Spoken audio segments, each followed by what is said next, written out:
The Secrets of Movies and TV Shows is brought to you by the StarQuest Production Network and is made possible by our many generous patrons. If you'd like to support the podcast, please visit sqpn.com/give. You're listening to The Secrets of Movies and TV Shows.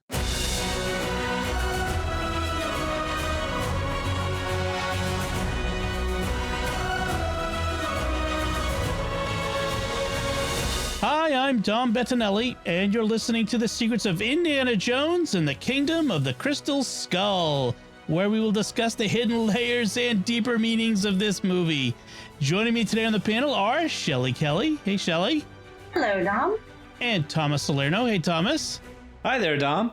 Folks, we'd love for you to help us out by writing a review of the podcast at Apple Podcast, or give it a rating or review wherever you can do that online. Spotify does that as well. And share the podcast with your friends. Help us grow our community, this audience. We've been doing this for a while. We've got lots of great movies that we're good in, TV shows that we're going to be talking about coming up. You don't want to miss it, and you want to share that with your friends and families. And we've got some great Christmas stuff coming up later this year, for instance. So be sure to let everyone know about it. We really appreciate it. And another show on the network you're sure to enjoy is called Raising the Bets. It's a show that I do with my wife, Melanie, and you can find that wherever fine podcasts are found, or at sqpn.com/bets. That's BETTS. But this time we're talking about Indiana Jones and the Kingdom of the Crystal Skull, also known as Indiana Jones 4. Before we get into it, let me give you a brief recap of what happens in this movie. It's the 1960s, and about 20 years after the Ark of the Covenant was recovered by Indiana Jones, and now it's not the Nazis he needs to worry about, but Soviets, commies, who've raided the warehouse of government secrets to steal an alien body, and they make Indiana Jones help them until he escapes and survives an atomic blast, blah, blah, blah. They track him to his university, where he also runs into a greaser named Mutt Williams, who is clearly the son of Indiana Jones and Marion Ravenwood. They follow the trail of Indy's old colleague and Mutt's stepfather to Peru in search of a crystal skull that leads them to a lost city in the jungle full of video game obstacles, and eventually a boss level that resurrects aliens and their spaceship. The end. I got only one correction for you. What's that? It's 1957. Is it? Because... Yeah. Oh, yes, it is. Yeah. Okay, Wikipedia says 57. Okay. And that's an interesting point, because while this movie came out in 2008, so almost 40 years out, 30 years after, nearly 30 years after the Raiders of the Lost Ark came out, it's only about 20 years in movie universe time, and Harrison Ford's looking a little older than 20 years older. It's not the years, it's the miles, as he says, I guess. So, but the movie came out in 2008, which was kind of surprising me. It wasn't that long ago. I assume you all saw this when it was in theaters, right, Thomas? Oh, yeah, definitely. I distinctly remember going to see this with my brother when it came out, and yep. I remember being hugely disappointed. I was 20 years old when this movie came out, and I was kind of an angsty 20-year-old who loved to pick apart everything he didn't like about movies. And I distinctly remember after the movie ends, my brother and I are sitting in the lobby waiting for our dad to pick us up, and I just laid into this movie about everything I didn't like about it. And I have some interesting things to say later, because my opinion on this movie has actually changed drastically since then. I don't think you're alone in that. But first, we asked Shelly, how about you? I assume you're a big Indiana Jones fan, so I assume you were waiting breathlessly for this movie to come out. Yes. And like Thomas, I was not in my 20s, but I was very much looking forward to it and very disappointed. And I look back on that now and think that I wanted it to be just like The Last Crusade and Yes. Raiders of the Lost Ark. And Yes. It wasn't. And I'm sure we're going to get into why it wasn't and how it was different. It's because it was an even numbered one, because the even number ones aren't good. That's Yes. Just kidding. Well, and I agree. I think I was so hyped for this movie. I mean, Last Crusade was so good. I mean, Sean Connery, Harrison Ford. It was just it couldn't have asked for a better movie. It was so good. And then this came out, and it was set in a different time. It had different enemies. Like Indiana Jones fights Nazis. I mean, that's what he does. And in fact, it was, the story was based on, and I'm kind of jumping ahead a little bit. We'll get into it, but the story is, the whole Indiana Jones idea is based on the early 1940s, late 1930s serials. So it's of a time and a place, and now it wasn't part of that time and place and that sort of thing. So I think the hype got so built up, and then it didn't live up to that, and it wasn't the same. But I have to say to you, like I know I've seen it since it was in theaters, but not very often. And watching it again for this recording, I have to say I liked it a lot better. There was the humor was there. A lot of the gags were pretty good. I mean, it still had flaws. So don't get me wrong. There's still flaws in this story, but it's a lot better than I remembered. And I'm glad for that, because Indiana Jones is one of my favorite characters in all of fiction. So just to say that up front. I hadn't seen it since the original viewing in the theater at all. And so 2008, we're recording this in 2022. You do the math. And watching it for this episode was the first time I'd seen it since the theater. And wow. I liked it much better. I'm almost a little cringy to say that, but I'm a different person. I'm in a different place. And I looked at it with completely different eyes and different expectations. Yes. Yeah. Yeah, I had a very similar reaction. I've seen it maybe once, perhaps twice since seeing it in the theater, but I haven't seen it in several years now. And just I tried to go into this with as open a mind as possible, because I found recently that my mind has changed on other movies that I didn't like in that age. Like, you know, my mind has changed on, say, like Phantom Menace. Like, I love that movie a lot more now than I did when I was younger. So like, I'm like, okay, I'll go into Indiana Jones 4 with, you know, as clear a head as possible and just see if I enjoy it. And I did. I was entertained throughout the whole movie. There's some stuff that is just bizarre choices that they made. And but overall, I was entertained. Like you, Dom, I thought a lot of the humor was there, which was a huge thing for me. Indiana Jones has a flavor of humor that you just need to get right in an indie movie. I liked a lot of the action set pieces. Some of the effects were really good, but some of the CGI also looked terrible. So, but overall, I really enjoyed this movie. You know, in not having seen it in at least 5 or 6 years, I haven't seen this movie. So So I should mention, of course, it's directed by Steven Spielberg. The story is by George Lucas. That was interesting. Produced by George Lucas and Kathleen Kennedy. So the brain trust behind Star Wars really has a deep, they're deeply embedded in this story, which is interesting. So the first shot of the movie really establishes we're in a different time, right? We've got this military convoy, and we've got a hot rod with, some kids in it, and they're blasting Elvis Presley, right? It's George Lucas right there. Yes, it's American Graffiti. Yes, it is, and not just American Graffiti. It's a Little Deuce Coupe. Right. It's a 1932 Ford Redster with a rumble seat, and that is the car that was racing against Harrison Ford in American Graffiti. And American Graffiti is Harrison Ford's first movie with George Lucas. It's the one that got him the role in Star Wars, working with him.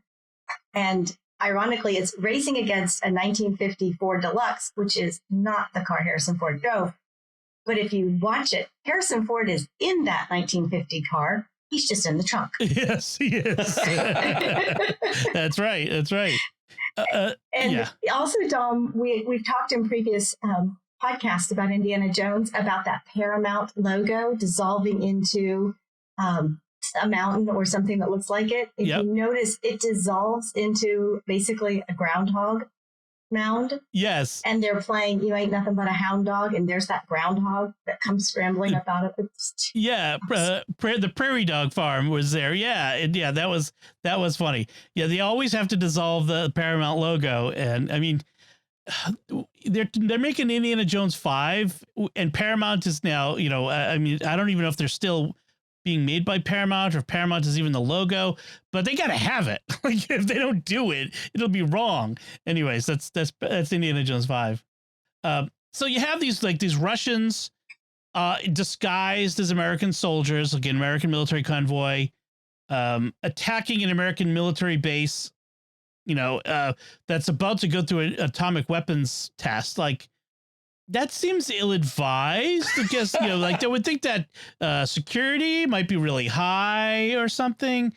Security apparently is really weak at this base, but you don't dig into the premise a little too much at this point, right? I mean, even previously, the good Indiana Jones movies, there were times you just didn't dig into the premise too much, just because it wasn't particularly realistic. But nevertheless, I had to point that out. And you caught that they turned off at the Atomic Cafe? Yes. I saw that, yeah.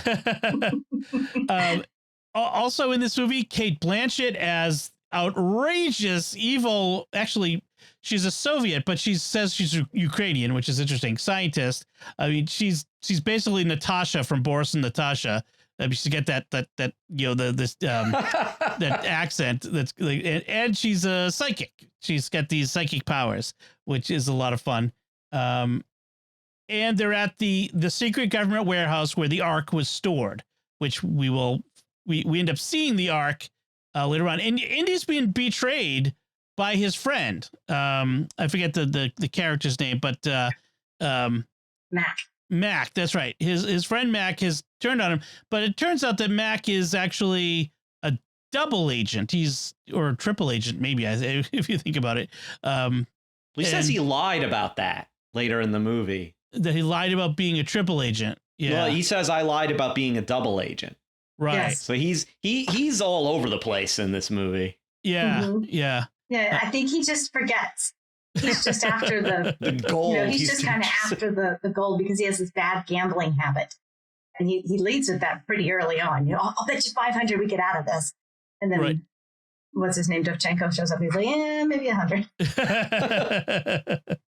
So, so they're in the secret government warehouse and they want him to locate a particular thing and they know what it is. And it turns out that Indy was at Roswell in 1947 during the Roswell incident. And so it really was aliens, of course. And he helped them, cover it up and recover the alien body at the time. And so they want him to find the alien body that's in the warehouse. And he knows that there's this particular characteristic of it, that it's very magnetic, which I'm sorry, this whole magnetic thing is just kind of drove me a little crazy. Doesn't work. Yeah, that's not how it works. I mean, he uses gunpowder to locate it. Like, gunpowder's not magnetic. It's not like, it doesn't have iron in it. There's nothing. Also, are hand grenades filled with black powder? Yeah. I'm like, I don't think, because those were fragmentation grenades. And I'm like, I don't think they're just filled with raw black powder. I thought it was some other kind of explosive. No, they're filled with, I think they are the World War, well, I don't think they were World War II, but I think that era, the pineapple grenades might have been filled with gunpowder, okay. But gunpowder doesn't have anything in it that's magnetic. Like it. Right. And like they're walking around with, I mean, they do attempt to show like their dog tags floating and that sort of stuff, but they got, belt buckles and like the way as magnetic as it was, like their guns should have been flying out of their hands, Yeah. Anyway. And Anyway. you're telling me not one secret KGB Soviet soldier dressed as an American has a compass? Right. Oh, yeah. Compass would have done it. But that's what it is. It's the campiness of it. Yes, it is. It is. I don't know where you want to talk about it, but where the 1930s movies or the movies set in the late 30s were serials, and we've talked about that at length. This is a classic B movie.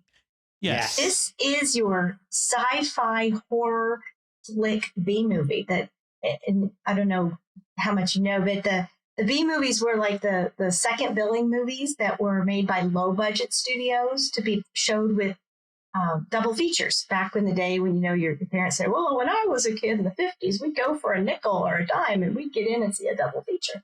Yep. That's what these B movies were. And think about the sci-fi at the time, the Blob. What were some of the Creature from the Black Lagoon, Invasion of the Body Snatchers. Yeah. So when you think of that in comparison, it starts to make the movie a little more palatable. It's supposed to be campy. Right. They're not supposed to have a compass. Gunpowder is suddenly magnetic. Right. And again, I think that's one of the reasons what people didn't get. That's what Spielberg was trying to do when they saw this movie. And then they were like, that's completely implausible. This doesn't work. Why are you doing this? And we're doing this because this is how movies used to be. They didn't take themselves so seriously. And so, yes, that's true. They show everything that's iron in the warehouse bending toward it and all this, this sort of stuff. But the hero, he knows how to find it and uses these magnetic properties to turn the tables on his captors and so on and so forth. And we get another truck chase, which is awesome, in the warehouse, right? Yeah, that's awesome. That was cool. And, they go through a stack of boxes and smash through them. And we see one of the boxes they smash through, and we see a little corner of the Ark of the Covenant. And we get the music, the creepy music from the Ark, from the original, from Raiders. Did you notice they played that the minute they opened the warehouse doors? So they open the doors, and you've got that 51. So there, we're in Area 51. Right. The non-existent doesn't. And so when the doors open, the whole Ark of the Covenant theme is playing. Right. And it's like that creepy, back goosebumps up the back of your neck, your hair raises, kind of like, ooh. Yes. And I read somewhere they used the same stencils to make the boxes that they had used in Raiders of the Lost Ark. Wow. So they wanted to match it exactly. Yeah, and of course they play the music because they want you to know this is where we are. And I think it's a great move. I think using the music, of course, John Williams does the music, using that fantastic music to tell the story. Spielberg knows he's got a master storytelling element in John Williams. We might as well use him for that. And that's what they do.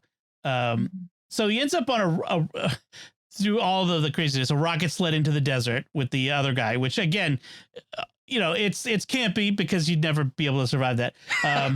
Well, and he's doing all his age jokes too. Like, I used to be able to do this. Oh, wait, no, I can't do it anymore. Yes. And is it his friend Max? They're like, he's not going to be able to do this. And Max like, you don't know him.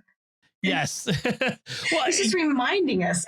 I like to actually kind of rewind a bit. When we first see him, he kind of like they open the trunk and we don't see his face.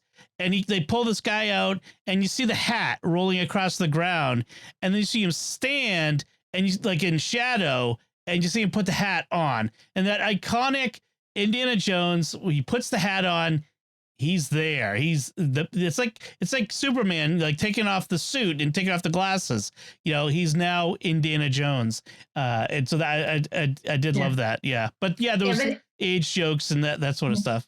And it's not the romantic entrance that we're used to with Indiana Jones. He doesn't step out into the light, or it's that shadow, like you said, that makes it different. Yes. Although it's similar to the one from Raiders when he first sees Marion in the bar. It's his shadow cast on the wall. They use that element a few times throughout this movie, I noticed. Yes, they did. So he's ended up somehow in the atomic test zone in the village, and it's like, would they build the villages to that detail? I mean, these these houses have stuff in the fridge and the TV is on. Yeah, there's no water inside, but there's water outside, running outside. and they gave it a name. They village? Called it Doomtown. It was on the sign. Oh. Yeah. And they're playing Howdy Doody. Yeah. That was brilliant. So, and then of course, you hear the siren, he realizes what's going on, and the infamous surviving the atomic blast inside a refrigerator. Ow. Which is a death trap. Yes. But, you know, I'm looking back on it going, that's no less plausible, say, than, you know, hanging on to a submarine periscope traveling across the Mediterranean. You know, yeah. You know, it's kind of silly, but, you know, well, it was fun. Can we talk for just a second about that nuclear detonation? Because I remember in the theater when that happened and he survived in the lead-lined refrigerator, that's when they lost me. I did not appreciate, I had young children at the time. I didn't appreciate seeing a nuclear blast. I definitely didn't appreciate seeing what it did to people. Mm-hmm. You know, I hadn't watched that since, what was that movie, Dom, when we were younger? The Day After. Day After Tomorrow. Oh, my God. Just the day after, yeah. Oh. Jonathan Robard, yeah. So I watched this with my 10-year-old son, and he saw that, and he was shocked. He was like, that's what a nuclear bomb does to people. I was like, yeah. So we had to have a talk about it. Oh, wow. Yeah. Then there were several other scenes where my 10-year-old either hid his eyes or left the room until he said it was okay to go back. Again, it's the odd versus even Indiana Jones movies, because Temple of Doom was like that too. Temple of Doom had some intense visual stuff. I mean, you bad guys beating kids, hearts getting ripped out of chests. I mean, that was intense, and it's like, this isn't the same as Raiders of the Lost Ark. I mean, you had snakes and spiders on that one, but that was about it. I mean, there was the Nazi getting hit by the propeller, but it was off screen at least. Mm-hmm. Yeah. And this one was PG-13 also. I had to look it up. Yeah. But yeah, and then there was controversy at the time about, you know, showing him climbing into a fridge. That's a terrible message to send to kids. You should never go inside of refrigerators or death traps. Yeah. But you know, so in any case, he does survive the blast. And then we get this, he's being interrogated by these FBI guys who they feel a lot like the two FBI guys from Raiders, right? There's some similarity even in the dialogue, the way that but it's more antagonistic as opposed to before the war. Right. Well, yeah, Indiana he says he was in the OSS, which is a precursor to the CIA. Yep. And in 1957, we're at the end of the Second Red Scare. We're at the end of the McCarthyism. And Julius and Ethel Rosenberg have already been tried. It's definitely a different time period. Yes. And so FBI and CIA, we're talking, what's his name? J. Edgar Hoover. Yep. Those guys are bitter enemies. Right. Yeah. So they're even questioning whether he deserved his many medals. Oh, yeah. Like if I was Indy, I would have gone for that guy's throat at that point. Yeah. If the other guy hadn't showed up, I think that would have happened. And because he was he was fired for his involvement with the Russian affair. Is that something along those lines? I wrote a note about that. What was that about? They said the FBI pressured the school into firing him. Oh, right. That's what it was. He gets back to the university. Sorry, I lost my train of thought there. He gets back to the university, and the new dean, because his old friend has passed on in the meantime, and the new dean, Dean Stanforth, tells Indy that the university is capitulated and they have to fire you, and also resigned in protest himself, because they were old friends. Yeah, they put him on indefinite leave with a full salary. Right. Yeah. That's what he negotiated. Right. Because he's tenured. Mm-hmm. So Indy's going to go, follow up on, the Soviets and what's going on. He's going to, but in the meantime, he gets approached by this young man, a greaser, which at the time means a guy who wears leather jackets and rides motorcycles and is, a little bit rebel without a cause sort of thing. I was going to say Fonzie from Happy Days, but that would totally date me, so I'm not going to say that. But he shows up because he's been sent by his mother, unnamed at this point, to Indy to help him find Indy's former colleague, Professor Harold Oxley, who is Mutt Williams's stepfather. And they have this chase through the university, which is, I don't know, you think it's like Yale or Princeton? I mean, I think it's supposed to be like Yale. It's Yale. Yeah. It's Yale because, and we skipped the whole scene in the shop, the restaurant, the cafe. Yeah. But it's Yale because Spielberg's son was going there at the time. Oh, okay. Mm-hmm. So they got permission to film there. Yeah. Theo, his son Theo, was studying there at Yale. And so they used that. But one of the things I wanted to show you was you've already can't spoil a movie from 2008, but we know that this is Indiana Jones's son. Right. And the first time he sees him, he calls him old man. Yes. Which is a euphemism for dad. For dad, yes. Yeah. They go into like a malt shop or I'll say malt shop. Sure. And you said Happy Days a minute ago. Yeah. It's called Arnie's. And that's got to be a throwback to Happy Days. Yes. Arnold's yeah. was Happy Days. Yeah. Mm-hmm. Yeah. And then there's another couple. There's another. That's where they give all the backstory. So that's where we learn who's it, what's it. But the girl that fights him when they're leaving, he hits the guy to get away from the FBI guys. The KGB guys. Those are the KGB guys. Yeah. He hits him, and the girl turns around and says, "That's my boyfriend." And she slugs him. That's Steven Spielberg's daughter. Oh, awesome! Oh, cool. That's cool. So we should go over some of the backstory. We get a big info dump at this point in this malt shop.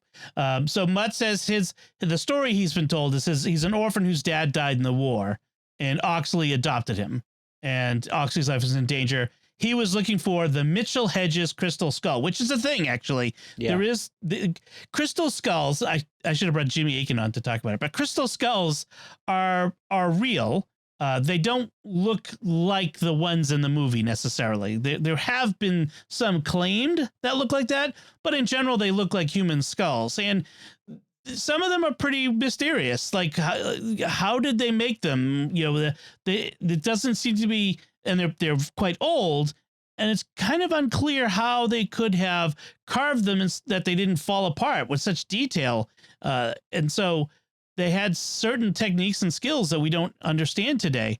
So there was the Mitchell Hedges crystal skull was the one they mentioned, but that looks like a human skull that they talk about. And people claim that it has like special mystical properties and that sort of stuff.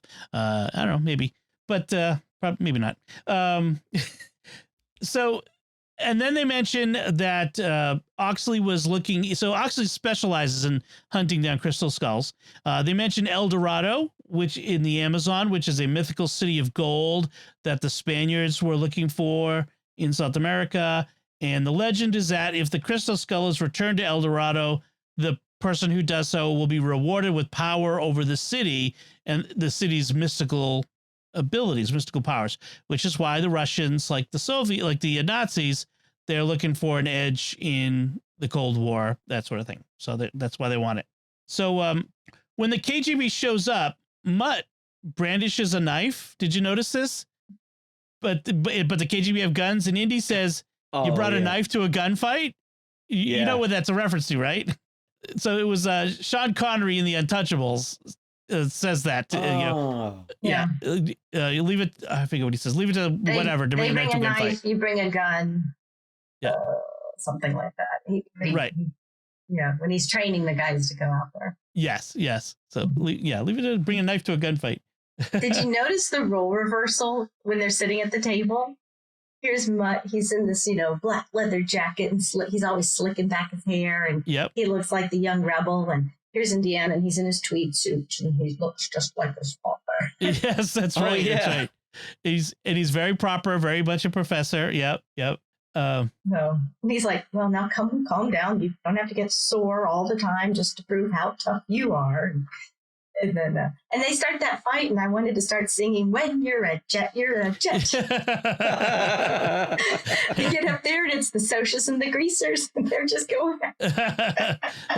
Yep. That's a West Side Story breaks out in the middle of the movie, which Spielberg then does a version of West Side Story. Yeah, so we get this motorcycle chase. They run outside. They hop on a motorcycle. They get this motorcycle chase. They end up going to an anti-communist rally where one of the KGB cars. Red. And then they hit the Marcus Brody statue where the head rolls off and it smashes into the car. They ride the motorcycle into the library, and one of the students kind of nonplussed. Professor Jones, I had this question about such and such. He's like, look, if you want to be a good archaeologist, you need to get out of the library. And then he races out on a motorcycle. Like, okay, I guess was great. I like people that. expect that from Indiana Jones. Yeah, and that student that asked him the question, he's the son of another famous actor we all know. Who's that? It's Chet Hanks. He's the son of Tom Hanks. Oh, now Chet Hanks was in the Offer, which was a recent series about the making of The Godfather. There was a Hanks, and I think it was Colin Hanks. I think was that one. But he's another Hanks of that family. So interesting. You can tell that Spielberg and Lucas were under a lot of pressure from probably their children to make this movie. No kidding. Well, and from everybody, because Indiana Jones was such a great story, a great property, a big money maker. So I'm sure the studios were behind it. Yeah. I think they had a 4 or 5 movie deal originally signed with Paramount to make the movies. Yes. And there in the middle there, they did the Young Indiana Jones Chronicles. Right. Which they reference in this movie. Yeah. I didn't catch it at first. I had to look it up later. But when in a later scene, when he's talking to Mutt, he talks about Indy says he was kidnapped by Pancho Villa when he was like in his teenage years. And I was like, is that a reference to Young Indiana Jones? And apparently that's part of the plot of the pilot. Yes. I looked it up later. Right. Like I was like, oh, that's interesting. So at least one episode of that show is canonical in the movie universe. Probably the only episode of that series that I ever saw.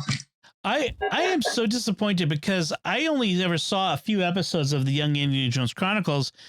I think because it was at a time where I didn't have cable. I was living, I was at college and in the mid 90s, and cable was not ubiquitous in Steubenville, Ohio. So I think that's about when it was airing, and I just didn't get to see it. And I'm a huge Indiana Jones fan, and I never got a chance to watch that series. I really ought to go back and give it a try, so to see what it was like. If you find it streaming, we can talk about it. Yeah, I wonder if it's on Paramount Plus. It would be. I'd have to take a look, see. So they've got this letter from Harold Oxley. That's the clues. They got to decipher it, and it's written in an ancient language that only Indy can, interpret, because he's essentially Daniel Jackson from Stargate, which frankly, Daniel Jackson is Indiana Jones. Let's be clear. Yeah. I mean, that's clear. It refers to the Nazca Lines in Peru, which is a real thing, real place. And the Nazca Lines are these lithographs, giant lithographs, the carvings in the stone of this plain, and they're so large that you can't see them from ground level. You have to be in the air to understand that it's that they made their pictures. They made images, and some have claimed that that's proof that the Incas could fly, or aliens visited them and helped them draw them. But I have to say, in recent years, certain scientists have kind of proven that no, you don't have to be airborne to know to know the image that you're making. It is possible to make these images on the ground without being able to see them from above. And so the question is why? Well, because the gods live up there. We're drawing them for the gods, so that's why they would do it. So you don't have to posit aliens to do it. But in this, if it's a possibility that something is aliens, it's going to be aliens. Yep. I mean, it's always aliens. And so they determine that the Nazca Lines is where the crystal skull that they're looking for is. So and that's when they get to Peru. That's where Indy talks about Pancho Villa, and we get this conversation with Mutt about his life and the fact that Mutt has dropped out of school, and what good is school. And Indy's like, oh yeah, don't let anyone tell you, force you to go to school or anything like that. You do what makes you happy. which is funny because later on when he finds out he's his son, he's like, "You go back to school. Why'd you let him quit school?" So. Yeah, I thought that was great. The first thing he says after she says he's your son is, "Why'd you let him drop out of school?" Complete role reversal. Right. I had a question about this section when they find the crystal skull in the tomb of the conquistador. They say, at least this is how I interpreted it, that Ox found the skull there.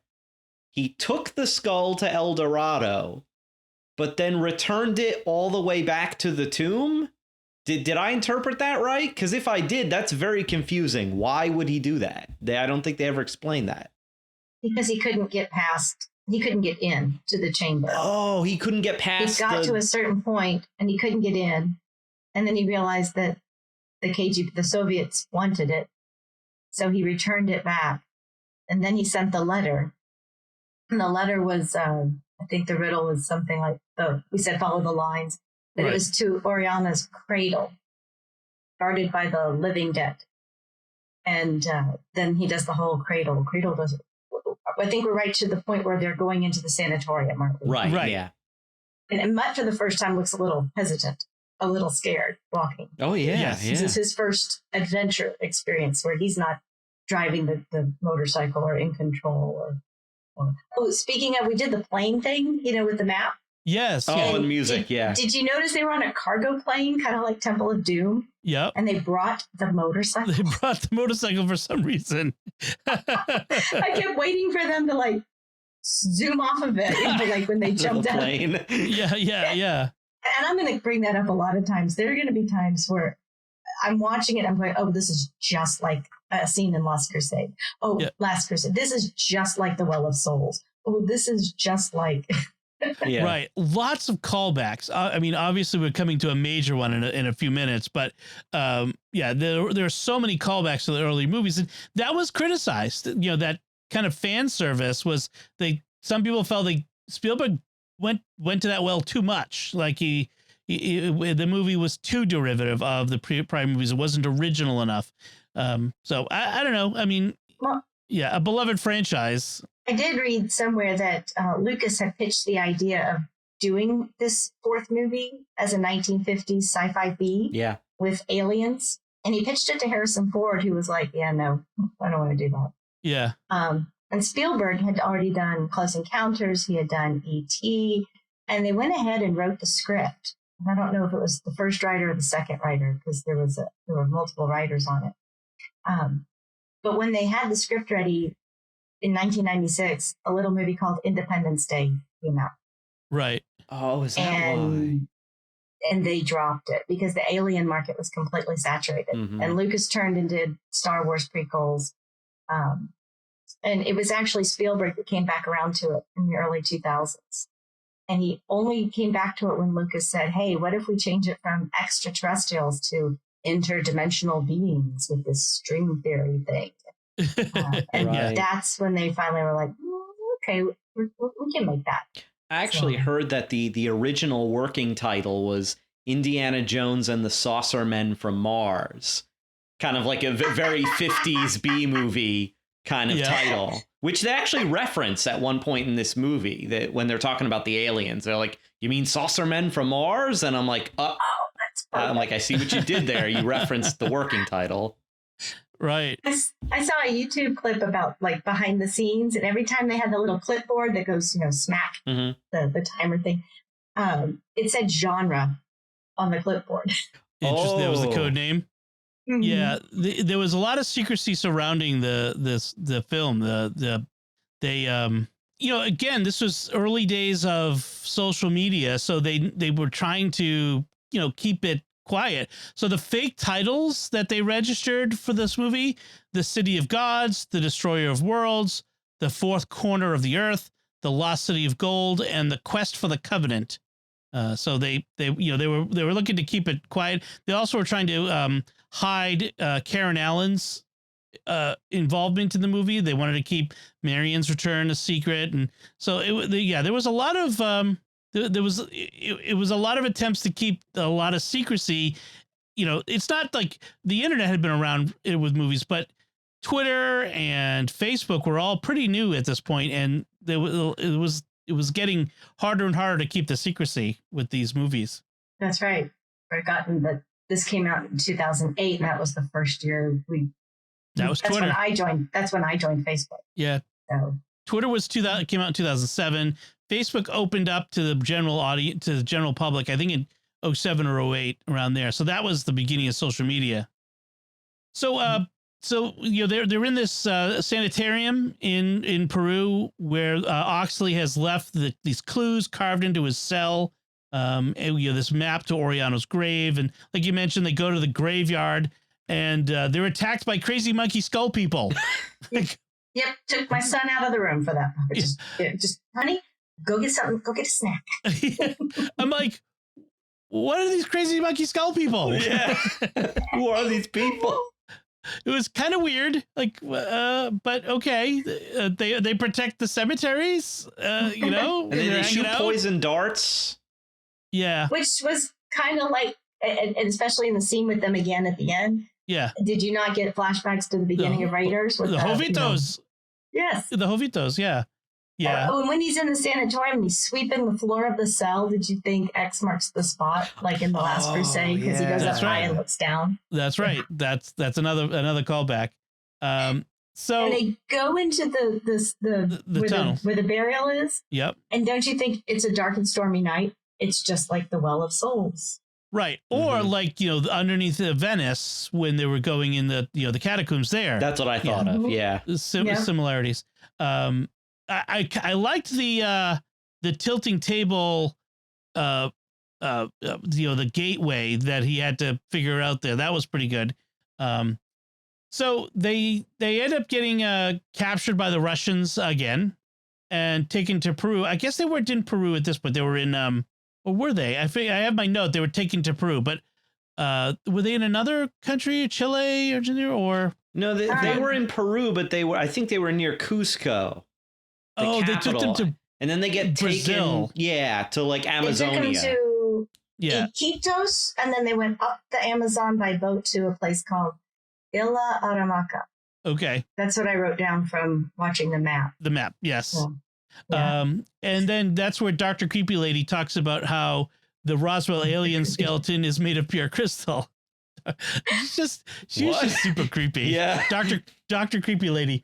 She was super creepy. Kate Blanchett, great job. The little foreshadowing of her as Hela in the Thor Ragnarok. Of course, since then, all I think of her as is as Governor Orinda Price from Star Wars Rebels, because that character looks just like her character from same haircut. Yes, same haircut. Yes, exactly. So we get this talk about the pure crystal skeletons, which is I thought that was kind of interesting. And we meet Oxley. He played by John Hurt, great actor. Yeah, fantastic. And he is insane. He was turned insane by looking into the eyes of the eye sockets of the skull, and they want Jones to do the same thing to make a psychic connection so that he can find the lost city. Which is, why does it have to be Indy? Like, why couldn't it be someone else? I forget. I know he said if you want it so bad, why don't you do it yourself? Something like that. And she says the skull does not speak to everyone. And I took that to mean that she tried and she failed. Mm-hmm. Oh, okay. But I love the idea that again, the Nazis wanted the Ark for its power to control the world. And here we've got the Soviets, and make sure we have a distinction between the Russians and the Soviets. So you mentioned earlier she was from the Eastern Ukraine, but she was in the Soviet Union. Yes. She's talking about this creepy. I mean, you're right. Creepy was the word. Yep. They've got that real tight zoom in on her face, and she's looking almost right into the camera. She's talking about peering across the world and knowing the secrets of your enemy and putting yourself in the minds of your leaders and teaching your children and that soldiers are going to attack and we're going to change you. And you're just like, oh. This is weird. Which, Stranger Things. Hello, 11. I haven't seen that. Oh, okay. Yeah, that's right out of Stranger Things. Also right out of Project Stargate, which is a real thing that the U.S. Air Force did back in the 1980s and 90s, which Jimmy Aiken and I have talked about, which was a remote viewing program where they were trying to use psychic ability to see in far distances, not manipulate, not, mind control per se, but I wouldn't put it past them. But the ostensibly it was about remote viewing of things. So interesting, like connections to real world things that have happened. There was a movie and a book called The Men Who Stare at Goats, it was kind of loosely based on that. So yeah, she wants psychic warfare to be modern warfare. This is the new way of fighting wars, that she thinks. So then we have the reveal. How are they going to force them to do it? Oh, we have something to use against you. And we have the big reveal of Marion, and then the next reveal, which is Marion is Mutt's mom, and then the next reveal where the penny drops for Indy, starts doing some math, and says, wait a minute, is he? And yes, he is. Yeah. So yeah. But when they first introduced Marion, did you not love the way that they both kind of grin at each other like flirty little teenagers? Yes. Yeah. Did you catch that? She comes in and she's just so cute. And this works. When we talked about Temple of Doom and the Kate Capshaw character going back and forth, and it doesn't work. But when they bring out Marion Ravenwood, aka Mary Williams, yep. It's cute and it's like same old. Yep. There's a chemistry there that isn't in with any of the other female characters, whether it's in Last Crusade for a good reason or Kate Capshaw in Temple of Doom.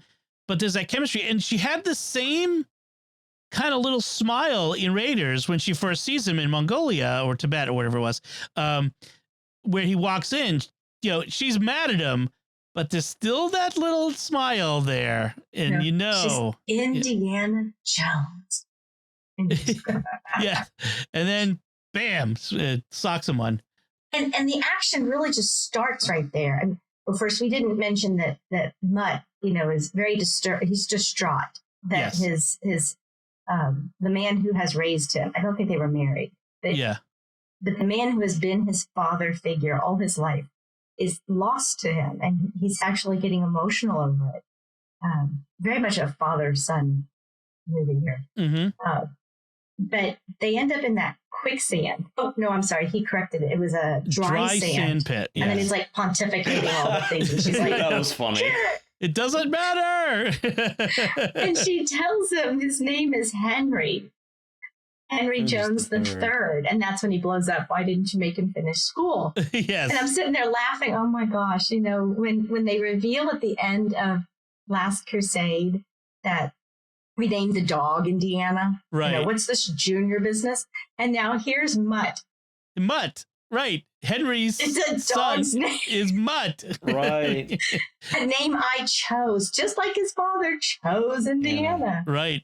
If I remember correctly, Indiana was actually the name of one of George Lucas's dogs. And that's where that comes from. Oh, funny. That's good. We had scorpions earlier, and then now we're back to snakes when Mutt brings back the snake. The snake to pull them out of the pit. And Marion's just like grabbing the snake and going right out. And Indiana's just like, nope. Say it's a rope. I'd rather die. Say it's a rope. Say it's a rope. And then Hawks go get help. And you're like, where's he going to get help except from the Soviet KGB people? Right. And sure enough, he comes back. I love he just comes back just like, help? And I'm like, yes. He's so out of it. It's funny. So before that, we get this like clue, by the way, that he does the automatic writing thing, which was interesting. Like he's automatic writing where your hand moves, but you're not consciously aware of it. And he's not looking at it, and he's writing words without looking, it's a lot. So they packed a lot of this psychic stuff in there. A lot of these psychic theories and stuff in this program, this movie. And it's a pictogram with directions. And what I love so Indy's personality comes through, because even though he's under duress by the Soviets, he's still excited to solve the clue. He gets all excited, and it's the puzzle, and he just gets caught up in it. And that's who Indy is. It's always the hunt. The hunt is the most important thing. Solving the puzzle, finding the treasure, and everything else kind of falls away, which kind of explains probably what happened with him and Marion, right? That everything else falls away, and it's his obsession with the hunt. So I thought that was an interesting character moment. Which is the same personality as his father and the quest for the Holy Grail. Right. Exactly. Mm-hmm. So the next big scene is the forest, and we have, like, of course, the Soviet big forest destroying tractor machine making a road through the forest, because of course that's like the big forest destroying machine from Fern Gully. Yes. Oh, that reminded me of that. That's right. And there was another one that was, I'm trying to think of another one that was like that, where I just remember like a big tree eating machine going through the forest. And we have another classic big chase that recalls the big chase scene in Raiders through the desert. You just had to have that. But this one has all kinds of things, like sword fights from the backs of two cars, like, at each other, and leaping from one to the other, swinging through the vines like with the monkeys, like Tarzan.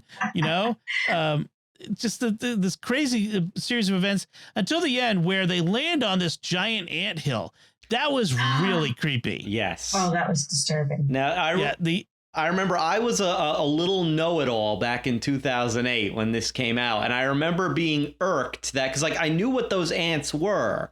It's an actual species of ant, the siafu, but they're from Africa, not South America.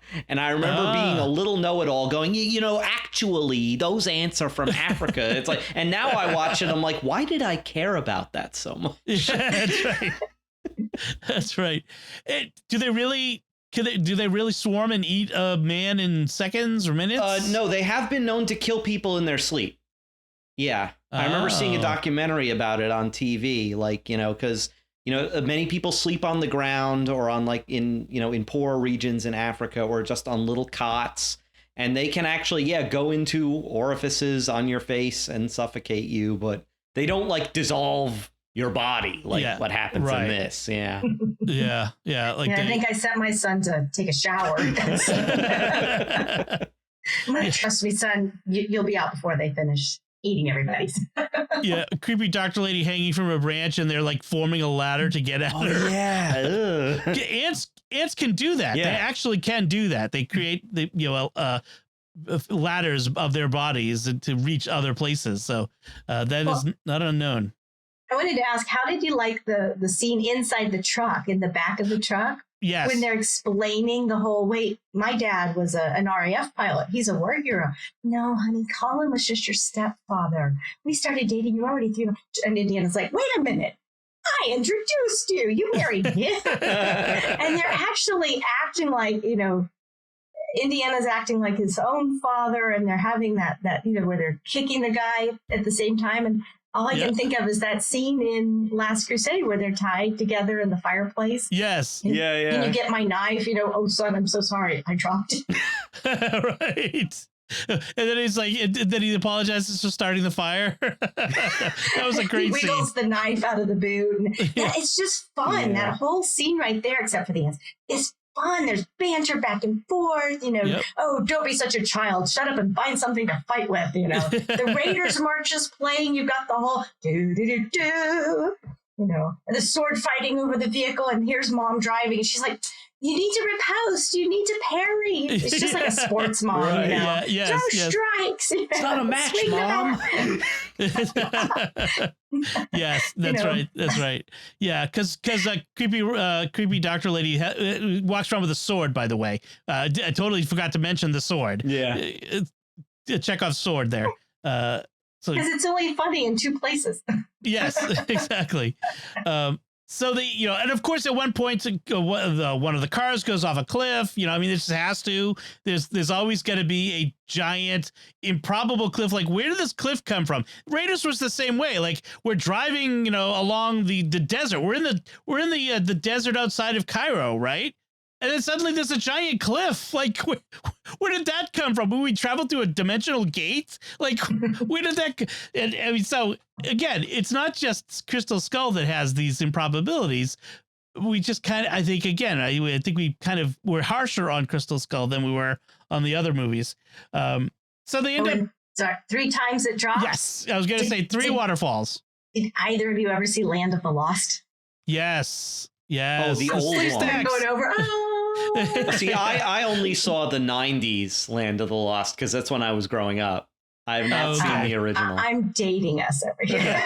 The Slee Stacks, Chaka. Oh, I know all of the. Yeah, I had nightmares about Slee Stacks. Talk about and all of this is completely impossible, which is what makes it so campy and fun. Mm-hmm. Yeah. And he still has his hat on. Although he does take it off and he puts it over his heart like, oh, God bless us, we're going over this. Well, I mean, is it any more improbable than anything you see in any Marvel movie? I mean, of course not. Yeah. Every James Bond movie is just as improbable, and that's the thing is it's supposed to be improbable. It's a movie. It's fun. People don't try going over waterfalls in floating cars. You're gonna die. It's a fun movie, and I think that's one of the things is we need to. I think as a movie going public, we need to lighten up a bit about things and just enjoy stuff. People need to just enjoy stuff, and so it's campy, it's fun. So they go over 3 waterfalls. They go, and I love it. We survived that waterfall. There's another one. Oh, I love that resignedness about it, resignation. So after the last waterfall, they understand they have to go underneath through the waterfall, and they see murals and drawings on the wall about aliens coming to teach the people 5,000 years ago. And then we have this Mac trying to reveal that is he a CIA double agent? Or has he been a KGB stooge all along? And that's that question. I don't think we ever really resolved that, do we? Oh, he clearly says near the end that he was lying about being a double agent. I was trying to tell you that I was a double agent. Remember just like when we were in Berlin, and then, but not here. I think right here, I kept thinking this was National Treasure again. The movie with Nicolas Cage. Yeah. Which came out 3 or 4 years before this movie. Right. And they're going through it, and I'm like, oh, we're in the Incan Mayan temple with the water and the stones. So, okay. But somewhere Mac is greedy and he's motivated by the gold, and and I think it was later he was like, come on. He was like, no, I was lying about this. No, I was lying about that. Right, so, right. So anyway, that was my takeaway. Okay. Yeah, I was less. I didn't get that. So, but I might have missed it. So I'm just curious. So while they're in this underground, these caves, tunnels, we have the natives show up. Do they live in the wall? Like, do they just hang out inside the walls until people wander by? Like, I like they had to push through the wall. Like they'd been walled up in the walls and were coming out. And I'm like, it seems really weird. They also did the Scooby-Doo thing where you can see the guy's eyes moving behind the statue. Yes. That was totally a Scooby-Doo thing. Yeah. Ruh-roh. And the way they got rid of them, it reminded me of, again, Raiders of the Lost Ark in the beginning when he holds up the idol. Yeah. And they all bow down. Well, holds up the skull. Holds up the skull and they all disappear. Right. And then we have the, they go up to the central tower area and they have to, they have the puzzle that they have to solve to get inside and, that sort of thing. That's nothing too exciting there. Classic Zelda puzzle. Exactly. That's what I was saying in my recap. And then they come to the collection of stuff. There's like this room full of things. And National I'm thinking, treasure.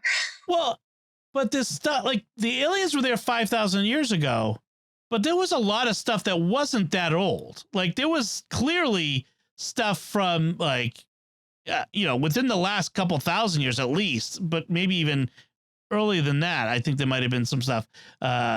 Were the prop guys just not careful?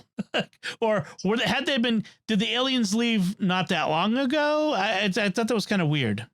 Well, if the aliens came 3,000 to 5,000 years ago, but the skull didn't go missing until the 1500s, 14 or 1500s, maybe they were amassing, I'll go right to the end. Knowledge was their treasure. Right. So maybe they've been collecting knowledge about the Earth and this dimension all of this time, and they had collected and amassed it before, what was the guy's name? Oriana.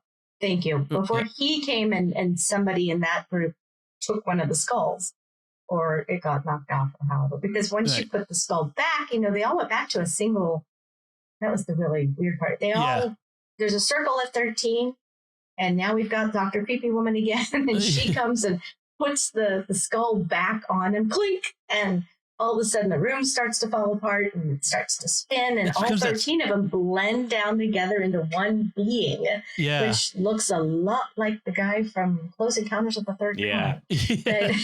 Roswell Grace, that's what it was. Or Gollum. Kind of had a Gollum look to his face, too. Yeah. I was going to say the room, the spinning room reminds me a lot of that ride at the amusement park where you get like smushed against the walls. Oh, yeah. A lot like that. That's what I was thinking with that one. So, yeah. And you had like this inner sanctum, the 13 skeletons, interdimensional, but you had all these like the floor opens up and like when they unlock the door, like the big boulders fall to the side, and like these are all one-time locks. Did you notice that? Like all of these things keeping everything closed, you can only unlock it once. You could try to laboriously put the giant boulder back on top. That'd be really hard to reset the locks or something. I just thought that was very interesting. But it's the normal sort of thing. But the aliens are a hive mind, is what Dr. Creepy Lady says. Is that they're a collective consciousness, and I suppose all of 13 of them coming into one is a representation of that, I guess. So that they can appear the way they need to appear in our dimension, I guess. Yeah. I want to know how she knew that. Like, is she just guessing? I think it's a psychic thing. I think she kind of like she had the psychic understanding. But she clearly knew more than she should have or could have. But maybe that was a study, right, that she had been doing for years. Right, because clearly she had been seeking this for many years. She mentioned other crash sites. It wasn't just Roswell in 47. There were crash sites somewhere in the Soviet Union countries. Tunguska, in the Siberia, and in Roswell. Yes. There's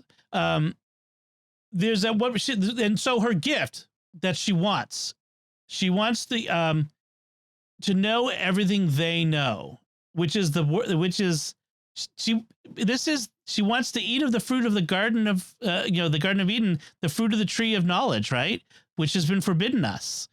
And I don't know if Spielberg was going for this intentionally, but it's this idea is like, knowledge, all the knowledge is, in and of itself is not a good thing, knowledge necessarily, and, I think it was implied that all that knowledge burned out her brain. I guess. But I wondered that. Yeah. Because like you said, the eyes burned, but then her body dissolved into the golden flecks and they all went up into the portal. So maybe she got to go to the other dimension. That's the only way she could know everything they know is by being in their dimension. I suppose that's possible too.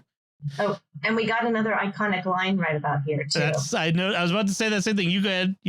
We get Harrison Ford saying, "I have a bad feeling about this." It was awesome. I cheered at that one. I cheered. That was a great one to hear that.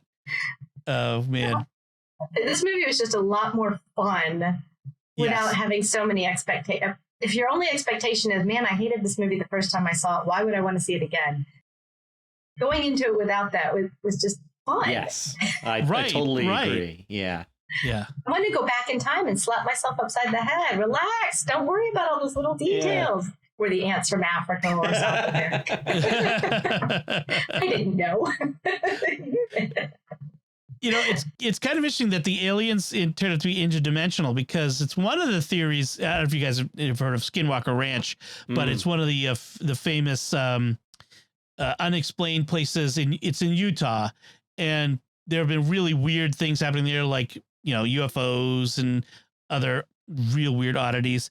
And one of the theories is that everything we see as UFOs are not beings from other planets, but are interdimensional beings, because, you know, the speed of light is still the speed of light. So they're coming through another dimension, which maybe there's a gate in, you know, Skinwalker Ranch. But I mean, it's interesting that they went with interdimensional beings in this case as the I won't say antagonist, because they weren't the enemy, they weren't the bad guy, but they were sort of the MacGuffin, really. Yeah. In the end. So I hadn't thought of that, but you're right. It did turn into the MacGuffin. Yeah. So literally at the end, we have the scene of Indy and Marion getting married in church.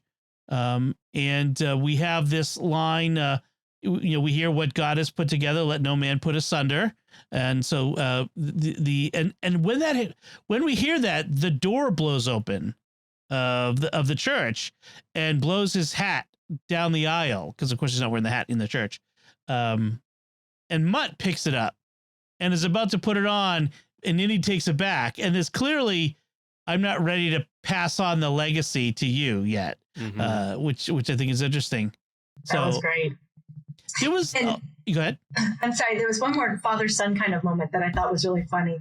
That was after they somehow survived getting pushed up the well with the rising water. Yeah. And they're kind of Indiana calls Mutt Jr. Yes. And Mutt turns around and calls him Dad. Yep. And Ox is surprised. And Indiana laughs and says, "Somewhere your grandpa is laughing." And I thought, oh, what a great nod. Yeah. Yes, that was good. That was a great moment. I did read that Sean Connery was offered a cameo before they wrote him out, and he wouldn't do it because it added nothing of value to the movie. Yeah. And so that's when they decided, the actor playing Marcus Brody had already passed, so they just kind of put them both together. Right. You know, it's interesting. At that time, there was a lot of expectation that Shia LaBeouf, who played Mutt, was going to become the next Indiana Jones. That they would, you know, continue the franchise with him in the role. I don't know if I've heard if they've got him in Indy 5. In fact, I don't know really anything about what's going on with Indy 5, the fifth movie. Any ideas? Have you seen the trailer that came out? There's a little 30-second teaser. I'm sure I did. I'm sure I saw it once, but it's completely escaping me. What's in it? No, I don't know why they waited so long, 11 years. It was supposed to come out in 2019. Right. Or 2020. And of course, because of the pandemic, it's been delayed. But I did watch the trailer before I came on. And then there's the Paramount Mountain. Yep. Good. It's on the map. The way the map is put up, it aligns with the land on the map. Okay. And you've got an old Indiana who looks very scruffy, and looks like he's living in a very reclusive, snowy place, like Grizzly Adams, Alaska, that kind of thing, like on a very reclusive. There's bad guys with gold bars and accents, and I'm sure y'all would know who they are, but I don't recognize them from a little trailer. And then there's a snippet with coordinates, like map coordinates, degrees and minutes and seconds. And if you put it in, it is located in the South Pacific, and it aligns with the mysterious island. This is going to be Jules Verne, the mysterious island. Oh, that's interesting, because then Captain Nemo could potentially be in this movie too, because he's on Mysterious Island. Wow. I have not read Jules Verne, Mysterious Island, so now I really want to go back. So the cast of that include Phoebe Waller-Bridge, Mads Mikkelsen, Thomas Kretschmann, Boyd Holbrook. I don't know those names. Shawnette Renee Wilson, Toby Jones, I know, and Antonio Banderas, which you have to say like that. It's contractually required. Antonio Banderas. Interesting. Yeah. And they started making, preparing this movie in 2008, but the critical, reception of Indy 4, I think kind of put the kibosh on it a bit. And then, Harrison Ford was doing other things and Spielberg was doing other things. And so I think it just got backburnered for so long. But I want to guess that it was the success of the return of Star Wars and Harrison Ford's Han Solo return in that.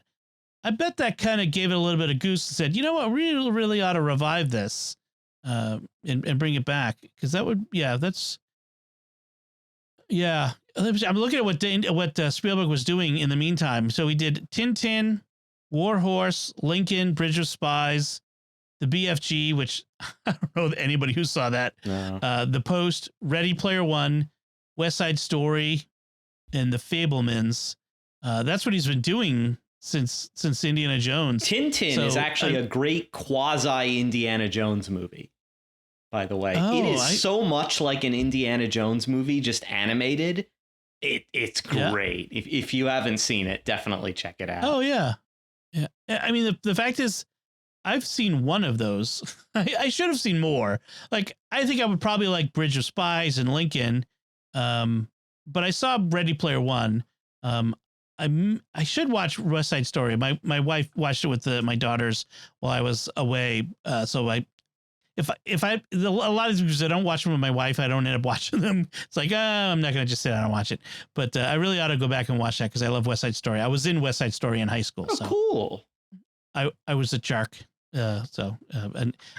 That'll be fun trivia for some time down the road. Yes. I even choreographed a fight scene with my buddy who was a jet, and we had a great fight. Like, he threw me through the air, and I could hear my mom from the audience going, "That's my son!" So one of my favorite memories. So we're kind of getting far afield from this movie, but on the whole, it sounds like, and I don't want to speak for anybody, but it sounds like we all kind of had more fun with this movie since the first time we saw it. Is there any depth to this movie? Is there more to what's going on in this movie than just popcorn, campy adventure fare? I mean, I feel like there's a lot about family in this, and Spielberg movies are always about family and a father and a son and frankly a husband and wife eventually.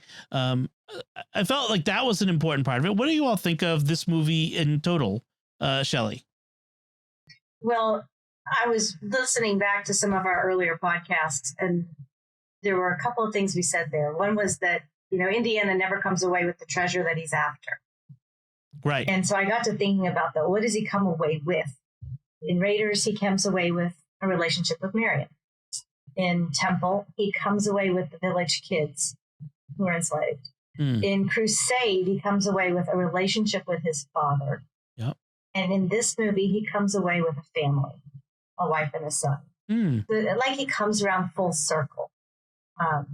In Raiders, I think Ravenwood sort of was that quasi, not really present father's figure. We didn't really have a father figure there. But yeah. In Temple, Indiana was clearly a father figure to Short Round. Yeah. Yes. And then Crusade, I mean, the whole thing is a father-son relationship. And that was huge. I think that's why that movie is considered, I know it's debatable, and Mac Maron is going to be like, how could you say that? But I think that's my favorite movie. It was the best. Yeah.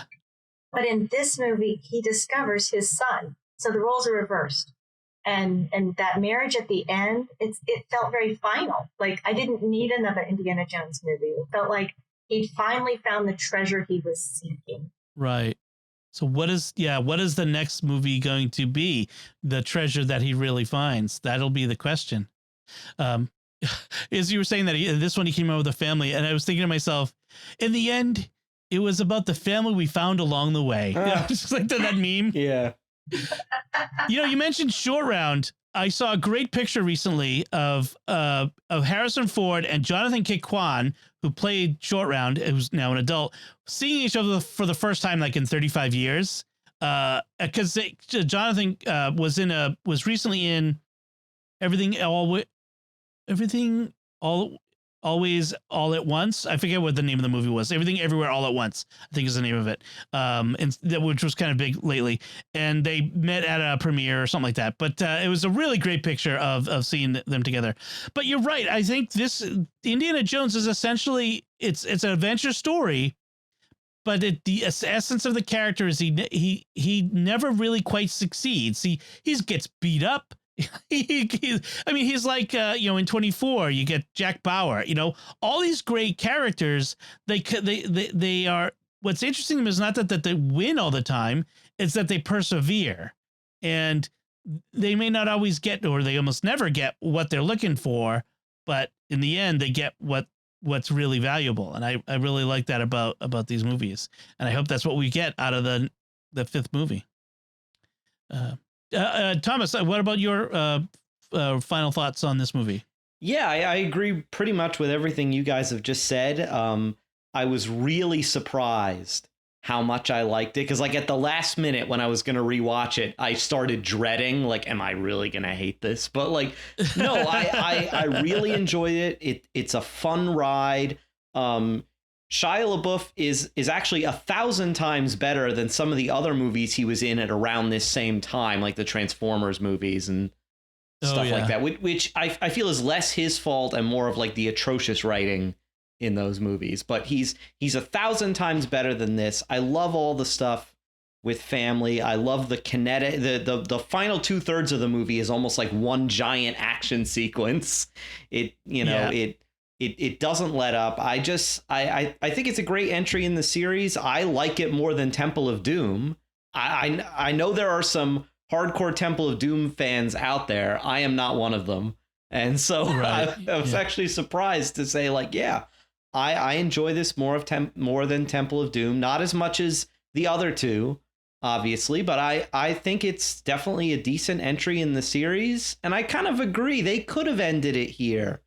And I really hope they don't do anything to kind of undo what they establish in this movie, or turn Indy into some kind of old man Logan kind of grizzled, cynical old character in the next movie. That would not be something I would be in for. But yeah, I'm looking forward to the next movie, but there's also a little bit of trepidation there. Shelly, did you get a sense watching the trailer of what time period that movie was going to be set in?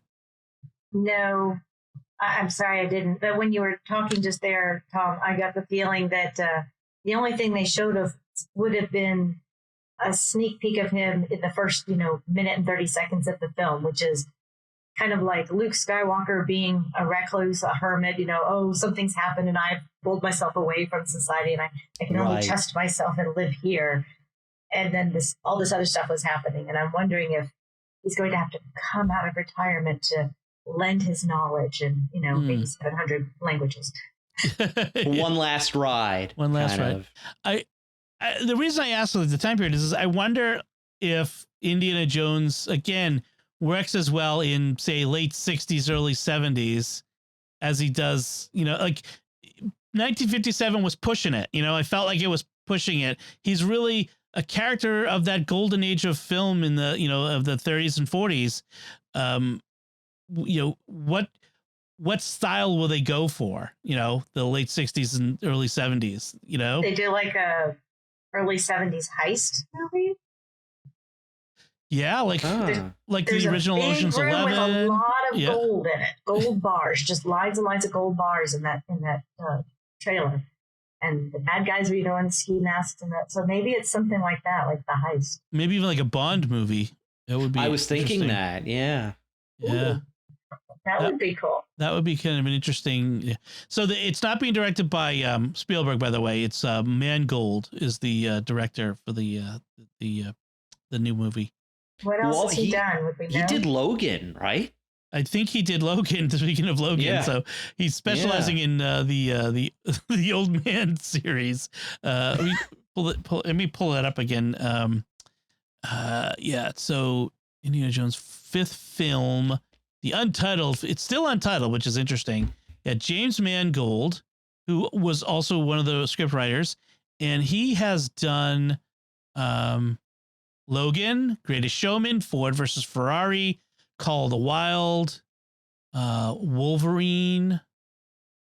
The Greatest Showman, he was executive producer. He didn't write it. And he was a producer on Call of the Wild. He didn't do anything else on that. But he directed Wolverine, Night and Day, which was a kind of a fun movie.